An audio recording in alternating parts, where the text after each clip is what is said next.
안녕하십니까, 래피드입니다. 6월 30일 원자력 테마 보도록 하겠습니다. 네, 오늘은 또 하락으로 진행이 되었고요. 크게 많이 하락하진 않았지만 상승세를 이어가지는 않았습니다. 일단 증시 동향부터 먼저 보도록 하겠습니다. 코스피는 0.97% 상승을 했습니다. 8,470포인트고요. 오늘도 이제 장중에 상승 포인트를 좀 키우다가 눌러지는 형태였습니다. 그래서 상승 하락을 좀 계속 반복하는 듯한 느낌이 좀 있죠. 그래서 코스피가 이전에 좀 힘차게 강하게 치고 나가던 그림이 지금은 아직까지 그려지지 않고 있습니다. 오히려 하방으로 수렴을 하는 듯한 느낌이 좀 있죠. 그래서 거래량도 여전히 부족하고요. 코스피에 대한 뭔가 이 힘 자체가 조금 이전보다는 부족하다. 관망세가 좀 이어지고 있다는 생각이 좀 듭니다. 특히 외국인 투자자는 매도세를 계속 이어갑니다. 3조 7천억 가까이 매도를 했고요. 그건 이제 20일 동안 56조 가까이 이탈을 했고 120일 기준으로 봤을 때는 178조 가까이를 이탈을 했습니다. 2월 달부터 특히 이제 전쟁이 시작하고 이란 전쟁이 나고부터 우리나라 증시에 178조를 지금 이탈을 했고요. 기관 투자자, 특히 금융 투자가 그 물량을 다 받아주고 있는데 누적해봤자 이제 28조밖에 되지 않습니다. 그 나머지가 이제 133조로 개인 투자자가 모두 다 받아준 상황이고요. 이 부분들이 상당히 이제 우려스럽습니다. 그래서 지수를 지금 떠받치고 있는 수급 자체가 개인 투자자라고 보시면 되고요. 증시를 올릴 때는 이 외국인 투자자라든지 기관 투자자가 올리고 수익은 또 외국인 투자자가 팔고 나가고 이런 상황이 좀 이어지고 있습니다. 그래서 개인 투자자들도 이제 이득을 본 투자자들도 있겠지만 지금 상승세가 계속 이어질 것으로 기대를 한다면 계속 이제 높은 가격에 매수를 할 가능성이 있겠죠. 그래서 이게 코스피가 바로 급락을 한다라는 시그널은 아니지만 이제 한번 큰 조정이 올 수 있는 그런 상황이 왔을 때 코스피에서 손해를 볼 수 있는 가장 유력한 투자자는 개인 투자자가 될 수밖에 없는 구조로 지금 가고 있습니다. 일단은 기관 투자자가 언제까지 받쳐주는지가 중요할 것 같고요. 최근 기관 투자자 매수세가 계속 또 이어지고 있는 상황입니다. 코스닥은 0.5% 정도 빠지면서 어제 상승세를 이어가지 않았습니다. 그래서 또 지금 음봉으로 마무리가 되었고요. 특히 또 코스닥의 상위 종목인 에코프로와 에코프로비엠 2차 전지 관련 종목이 대규모 또 유상증자를 발표하면서 NXT 기준으로 또 급락을 했습니다. 그래서 코스닥도 계속 올라갈만 하면 뭔가 대형주들의 이슈가 좀 터지면서 좀 주목을 받기가 쉽지 않은 상황이 이어지고 있고요. 내일 또 그 2차 전지 관련 종목들이 급락을 한다면 지수도 크게 빠질 가능성이 있습니다. 외국인 투자자는 3,700억 매도했고요. 기관 투자자 1,500억 매도하면서 매수세를 이어가지 않았습니다. 금융 투자는 코스닥에 매수를 이어가고 있습니다. 우리나라 환율이 좀 많이 오릅니다. 지금 9.7원까지도 올랐고요. 0.6% 올라서 1,551원까지 올라왔습니다. 그래서 지금 환율이 이제 급등을 한 뒤에 좀 떨어지고 다시 V자로 좀 올라오는 상황이고요. 1,560원대가 상당히 이제 좀 충격적이었죠. 근데 이제 그 구간을 다시 한번 돌파를 시도하고 있습니다. 그래서 우리나라 이 환율 자체가 지금 상승 사이클에 들어간 지가 꽤 오래되었습니다. 그래서 한번 이제 코로나 때 급등을 했다가 떨어졌다가 서서히 지금 계속 밀어 올리고 있는 상황이고요. 이 환율의 상승 추세가 꺾이지 않고 있고 이제는 거의 금융위기의 고점 부근에 위치를 하고 있는 상황입니다. 근데 지금은 사실 외환이 부족하다는 것도 아니고 반도체가 워낙 잘 나가기 때문에 괜찮은 상황입니다. 그러나 환율에 대한 이 상승이 계속 이어지는 이유는 우리나라의 이제 이 향후 장기적으로 봤을 때 대미 투자가 좀 크게 나온다든지 혹은 이 코스피가 많이 올라가서 외국인 투자자가 좀 빠지고 있다든지 그런 여러 가지 변수들이 지금 계속 환율을 끌어올리고 있고요. 그리고 미국의 기준금리가 지금 이제 인하 기대감이 꺾이면서 달러 지표가 지금 강세를 보이고 있습니다. 그러면서 더 이제 환율이 좀 밀어 올려지고 있거든요. 그래서 그런 여러 가지 이 요인들이 환율을 계속 끌어올리고 있고 우리나라 환율이 이제 1,600원을 넘어선다면 상당히 이제 심리적으로도 좀 부담이 가지 않을까라는 생각을 하게 됩니다. 그래서 계속 이 상황은 좀 지켜보도록 하겠습니다. 해외 증시는 니케이도 0.8% 정도 올라갔고요. 7만 포인트 회복했습니다. 마찬가지입니다. 지금 크게 이 상승폭을 키워서 더 올리지는 않고 있는데요. 이전에는 뭐 떨어질 때도 빨리 떨어지고 올라갈 때도 빨리 올라갔습니다. 근데 지금은 올리고 내리고를 계속 고점 부근에서 반복을 하고 있는 상황이기 때문에 조금 상황이 다르다라는 것이고요. 나스닥은 2% 가까이 올라가면서 반등을 했습니다. 그러나 여전히 추세상으로는 고점 자체는 낮은 상황이고요. 저점 자체도 조금 낮아져 있는 상황인데 오늘 추가적인 반등을 하면서 위로 이제 뻗어 나갈지는 좀 더 볼 필요가 있겠습니다. 그리고 특정 종목 위주로의 상승이 좀 집중이 되었고요. 그런 이유로 나스닥이 급등을 했습니다. 자, 이 정도로 보고 지수 선물 보도록 하겠습니다. 선물 지표 보겠습니다. US테크백은 0.27% 올라가고 있고요. 나머지도 뭐 거의 보합 수준으로 진행이 되고 있습니다. 그래서 특별하게 지금 많이 올라가지 않고 있고요. 국제유가는 70.6달러 수준으로 조금 이제 조정을 받고 있습니다. 여전히 뭐 이 70달러 수준에 위치를 하고 있는데요. 이제는 더 이상 떨어지진 않고 있습니다. 그래서 이 국제유가가 향후 어떤 움직임을 보이는지도 지켜보도록 하겠습니다. 천연가스도 뭐 비슷한 구간이었고요. 크게 변동 없기 때문에 넘어가도록 하겠습니다. 채권금리는 4.38%로 조금 올라가고 있습니다. 1일 기준으로는 지금 조금씩 올라가는 느낌이고요. 한 달치로 봤을 때는 가장 낮은 구간입니다. 유가가 떨어졌기 때문에 낮은 구간을 유지하고 있는데요. 오늘은 또 이제 미국의 고용지표 발표가 있습니다. 근데 이전에 미국의 고용지표 발표 때 국채금리가 급등했던 이력이 있기 때문에 오늘도 이제 그러한 상황이 좀 벌어질지도 봐야 되고요. 계속해서 이제 미국의 그런 이제 금리 인상에 대한 우려감이 커지는 상황 속에 고용지표가 또 너무 좋게 나온다면 시장 입장에서는 이 금리 인상에 대한 확률이 높아진다. 그리고 특히 최근에는 메모리에 대한 가격이 너무 비싸다라는 인식하에 이제 소비자의 그런 애플 제품들이 가격을 인상시켰고요. 소비자들이 경험하는 그런 이 물가 자체가 올라간다라고 계속 판단이 될 수도 있습니다. 그래서 이렇게 장 분위기가 계속 애매하게 흘러가는 것도 미국의 고용 지표라든지 물가 지표에 계속 시장이 바라보고 있는 상황이고, 그리고 좋게 예상되었던 반도체에 대한 실적 자체가 이제 이 현실성이 있는지에 대한 의문감을 가지기 때문에 이렇게 좀 시장이 애매하게 흘러가고 있습니다. 그래서 오늘 고용 지표가 어떤 영향을 줄지도 좀 보도록 하고요. 향후 이제 움직임은 계속 제가 모니터링해서 말씀을 드리겠습니다. 자, 이 정도로 하고 오늘 주요 소식들 전달 드리겠습니다. 자, 이란은 계속해서 호르무즈에 대한 지정 항로의 통과를 반대를 한다라는 얘기를 하고 있고요. 차단을 할 거다라고 얘기를 하고 있습니다. 그래서 오만에 대한 이 협력이 없어도 호르무즈 관리는 독자 추진이 가능하다라고 얘기를 하고 있고요. 오만과 지금 이란이 조금 다른 얘기를 하고 있는데 향후 이제 이 호르무즈 해협에 대한 통제를 어떻게 할 것인지는 좀 더 볼 필요가 있겠습니다. 그래서 이란이 계속 지정 항로 외에 운항하는 선박에 대해서 이 드론을 발사하는 것 같고요. 주말에도 거기에 대해서 미군이 공격을 했기 때문에 긴장감이 높아지기도 했습니다. 그래서 또 한 번 이제 그런 상황이 나타날 수 있는데요. 근데 그 상황 자체가 시장을 흔들지는 않고 있는 상황입니다. 그러나 이제 중요한 것은 이란과 미국이 이제 협상을 얼마나 빠르게 하는지가 중요한데요. 일단 카타르로 둘 다 갔다라고는 합니다. 그러나 카타르에서는 여전히 이란과 미국이 고위급 협상은 없다라고 얘기를 하고 있고요. 이란 입장에서도 고위급 협상은 며칠간 없을 거다라고 얘기했습니다. 그래서 트럼프는 이제 이란이 먼저 요청해서 협상을 하러 간다라고는 얘기했는데요. 또 다른 얘기가 나오고 있는 상황입니다. 아무튼 뭔가 60일에 이제 기한을 두긴 했는데 이제는 2주 정도 지났기 때문에 향후 이제 한 8주에서 9주 정도 남았다라고 보시면 될 것 같고요.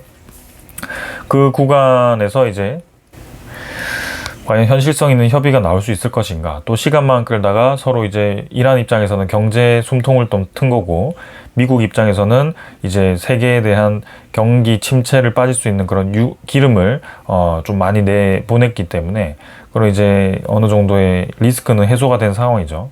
그 상황 속에 이제 또 서로 뭔가 이제 틀이 맞지 않는다면 분명히 또 한번 부딪힐 가능성도 있습니다. 그래서 그런 부분들도 계속 체크를 하겠습니다.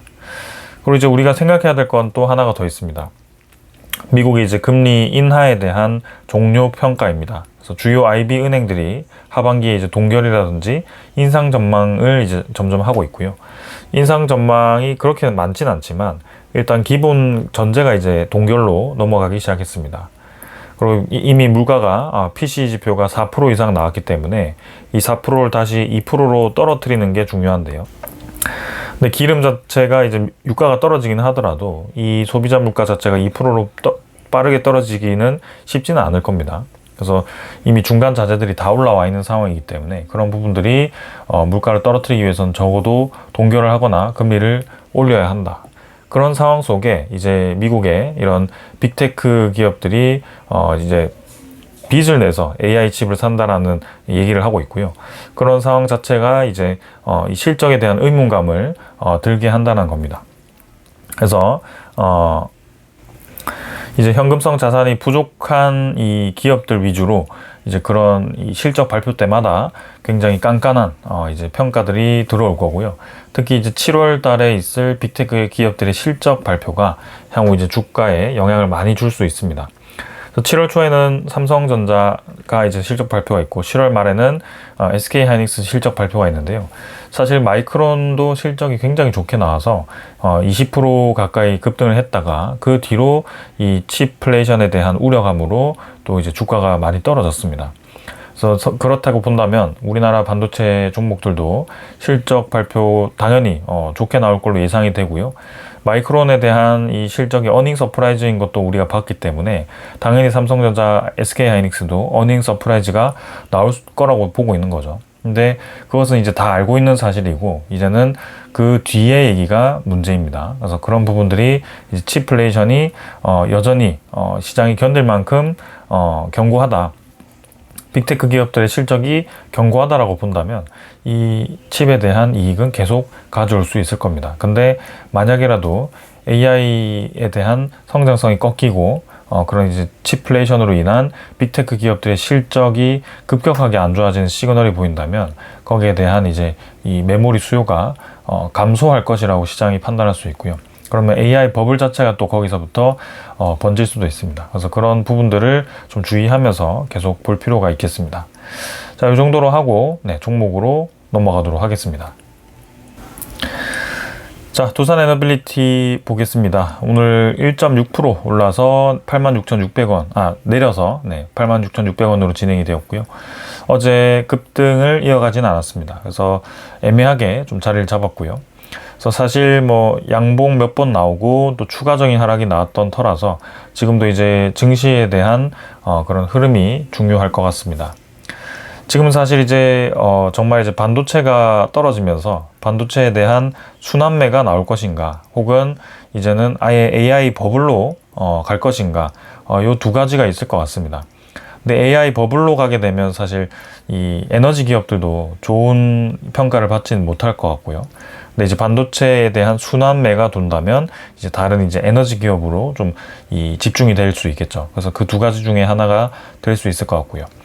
근데 이제 오늘도 이제 고용 지표 발표가 되고 미국의 금리 인상에 대한 확률이 더 높아진다면 이 에너지 기업들도 금리 인상에 또 이제 쥐약이거든요. 그래서 그런 부분들이 또 시장에 영향을 줄 수 있습니다.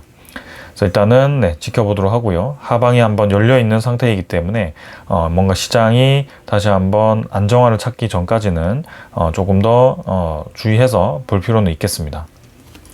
일단 확실하게 우리나라 자체에서 이 원자력에 대한 호재가 크게 나오거나 혹은 대미 투자에 대한 발표로 이 테마가 한번 집중해서 관심을 받거나 그런 상황이 좀 나와야 되는데요. 아직 그런 상황이 나오지 않는 채로 이 시장에 대한 흔들림에 따라 좀 올라갔다 떨어졌다 하고 있는 상황이라서요. 크게 지금 상승 하락에 대한 중요도가 높진 않아 보입니다. 일단 오늘도 거래량 적었고요. 외국인 투자자는 일부 차익 실현하면서 진행이 되었습니다. 현대건설도 뭐 거의 부합 수준으로 진행이 되었지만 여전히 하단 라인이 좀 낮아 있는 상태이고요. 외국인 투자자 일부 매도했고 기관 투자자가 매수를 했습니다. 한전기술도 비슷하죠. 그래서 뭐 특별하게 제가 더 볼 필요가 없습니다. 요즘은 다 동일하게 똑같이 움직이는 모습입니다. 대부분의 이 테마들이 이런 식의 그림을 좀 그리고 있습니다. 그래서 가격을 제가 일일이 말씀드리면서 진행을 할 필요가 없어 보이고요. 뭔가 이제 이 증시 전체에 좀 문제가 발생하고 있다라는 생각이 좀 듭니다. 그래서 뭐 지금 이 테마를 보기보다는 이 삼성전자라든지 삼성전기라든지 하이닉스라든지 이런 종목들은 대부분 이제 상승으로 향하고 있지만, 현대차만 가더라도 두산 에너빌리티 차트와 비슷하죠. 고점 대비해서 떨어지기 시작했고요. 기아도 마찬가지고요. LG전자도 마찬가지고요. 그래서 이런 그 외에 다른 종목들은 대부분 이렇게 크게 빠지고 있습니다. 그리고 선박주도 마찬가지입니다. 그래서 지금 다 오른쪽으로 꺾여서 내려오고 있는 상황이고요. 식스지도 뭐 제가 보고 있는 종목들도 거의 반토막이 났습니다. 로보틱스도 마찬가지. 그래서 이런 레인보우 로보틱스도 지금 거의 절반 가까이 주가가 떨어졌고요. 그래서 대부분 이런 상황이 좀 벌어지고 있어서요. 뭔가 증시가 정말 몇 종목 제외하고는 지금 크게 지수가 떨어진 것 같은 느낌이 들 정도의 하락세를 좀 보이고 있습니다. 그래서 AI에 대한 그런 기대감이 칩으로만 좀 집중이 되고 있고요. 그 칩 자체가 너무 이제 이익률도 좋고 실적이 잘 나와서 그런데요. 근데 그 칩에 대한 이제 칩 플레이션이 과연 이 칩에 대한 향후 실적을 어떻게 줄 것인가, 그리고 그런 부분들이 순환매로 다른 테마에 들어올 수 있을 것인가, 이런 부분들을 좀 보도록 하겠습니다. 자, 그래서 이 정도로 보고 오늘 소식들을 전달 드리겠습니다. 일단 어제 정부와 이제 SK하이닉스, 삼성전자가 또 호남에 대규모 투자를 발표를 했습니다. 그런데 이제 후속으로 이제 전영현 삼성전자 부회장이 이렇게 또 재생에너지의 가널성을 보완할 수 있는 원전과 LNG를 부탁을 했다라고 합니다. 그래서 대통령이 직접 건의를 했다라고 하고요. 그래서 아리백의 중요성을 강조하면서 호남으로 가긴 했지만, 결국에는 재생에너지만 가지고는 저런 대규모의 공장을 돌리기는 역부족입니다. 특히 태양광 에너지가 비중이 높으면 높을수록 낮과 밤에 대한 전력 생산량의 차이가 크기 때문에 거기에 대한 공백이 발생할 수밖에 없고요. 그리고 기후에 대한 영향이 크다라는 것은 기후가 좋지 않았을 때에 대한 에너지 공백이 너무 크다라는 뜻입니다. 그래서 상시 에너지를 돌려야 되는 그런 공장 입장에서는 분명히 그런 리스크가 있기 때문에 원전이라든지 LNG에 대한 기저 전력이 어느 정도는 확보가 되어야지 저는 삼성, SK 같은 큰 공장들이 운용이 가능할 것 같습니다. 그래서 이렇게 이제 건의가 되고 있고요. 실제 이제 뭐 정부가 그런 차원에서 12차 전력 수급 기본 계획에도 대형 원전이라고 얘기 안 했지만 원자력 발전에 대한 계획이 들어가 있다라고 얘기를 했습니다. 자, 그리고 이제 우리나라도 SMR에 대한 속도를 내야 된다라는 얘기가 계속 나오고 있습니다.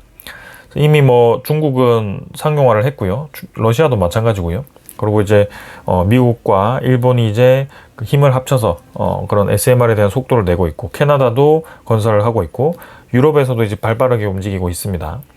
이제 우리나라도 원자력 강국이라고 한다면 SMR에 대해서는 속도감 있게 진행이 돼야 되는데, 사실 이 정도 속도라면 ISMR 자체가 2035년에 준공입니다. 그럼 이미 그때는 뭐 대규모의 양산 라인들이 다른 국가들에게 깔리기 시작하는 그 상황일 텐데 상당히 이제 뒤처져 있죠. 그래서 허가를 받고 또 이제 그 뒤에 생산을 하기 시작하고, 이런 상황 자체가 너무 이제 시간이 끌리기 때문에 선발주 같은 그런 개념을 다시 넣어야 된다라고 얘기를 하고 있습니다. 그래서 이런 부분들이 향후 이제 어떻게 이 SMR 시장을 이끌어갈지 좀 볼 필요가 있고요. 우리나라도 속도감 있게 한다라고 한다면 좀 여러 모델들을 민간 기업 입장에서도 개발을 좀 해야 되고, 그리고 이제 이 미국 또 보시면 뭐 하나 뉴스케일 파워 하나만 하는 게 아니라 뭐 오클로라든지 아니면 엑스에너지라든지 그런 여러 가지 이 모델들이, 테라파워라든지 여러 가지 모델들이 경쟁을 하는 구조로 가고 있거든요. 그래서 그렇게 이제 투자 유치도 받고 각각 이제 실증 단지를 만들어서 각각 이제 건설을 하고 있는데, 우리나라 같은 경우는 그런 움직임이 좀 보이지 않고 있습니다. 그래서 이렇게 간다면 당연히 이제 속도가 늦어질 수밖에 없기 때문에 계속 이 가속화시키는 정부의 지원이 좀 필요하지 않을까 싶습니다. 자, 그러면서 이제 해상풍력에도 좀 힘이 실리는 것 같습니다. 해상풍력은 이제 두산 에너빌리티도 터빈을 하고 있고요. 그 외에 다른 기업들도 그 밑에 타워라든지 플랜지라든지 혹은 해상풍력 건설이라든지 여러 가지 이제 건설들이 들어갑니다. 그래서 해상풍력에 대한 이 용량이 55기가와트, 1.4 기가터의 원전 입장에서는 한 10개 이상, 10개가 아니죠. 지금 거의 40개 정도 되는 그런 용량이고요. 상당히 큰 용량입니다. 그래서 지금 해상풍력을 2035년까지 저렇게 55기가와트 입찰을 한다라고 하니까 향후 이제 얼마나 발주될지도 좀 기대가 되고요. 일단은 뭐 단가를 떨어뜨리는 게 중요한데 영국 같은 경우는 그게 성공이 되어서 대규모로 늘어났는데요. 한국 같은 경우는 이제 건설이 어떻게 들어가는지, 그리고 해상풍력 설치선이 얼마나 많은지가 관건이 될 것 같습니다.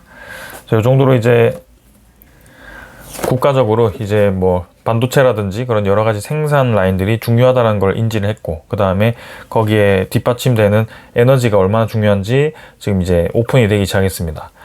주가는 지금 반도체 외에는 움직이지 않고 있는데요. 결국에는 에너지도 중요하다는 것을 본다면 에너지 기업들도 한번 상승에 대한 순환매가 들어오지 않을까 싶습니다.